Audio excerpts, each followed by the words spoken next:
کہا جاتا ہے کہ اپنی شہادت کے بارے میں ان کو خواب آیا، تو وہ خواب کیا تھا جو سیدنا عثمان ذی النورین نے اپنی شہادت کے بارے میں دیکھا، یا ان کی شہادت کیسے ہوئی، کیسے ان کو مظلومانہ طریقے سے ان کی جو ہے وہ شہادت واقع ہوئی؟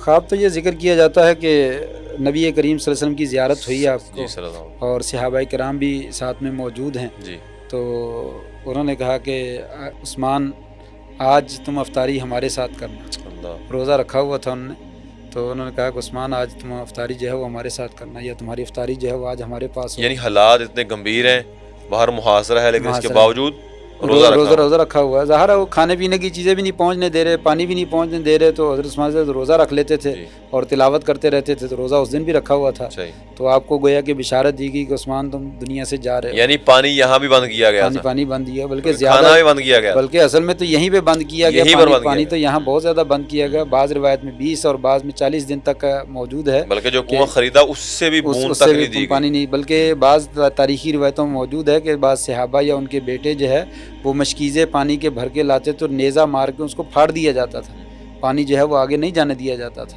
تو عثمان رضی اللہ تعالیٰ عنہ، اللہ ان پہ پر کروڑوں برکتیں اور رحمتیں نازل فرمائے، آمین. روزہ رکھ لیتے اور تلاوت کر لیتے. تو کہا عثمان آج افطاری ہمارے ساتھ. کیسے بردبار ہیں سیدنا عثمان ذی النورین، جیسے کہ آپ نے شروع میں یہ بات فرمائی تھی کہ میری وجہ سے کسی کا خون نہ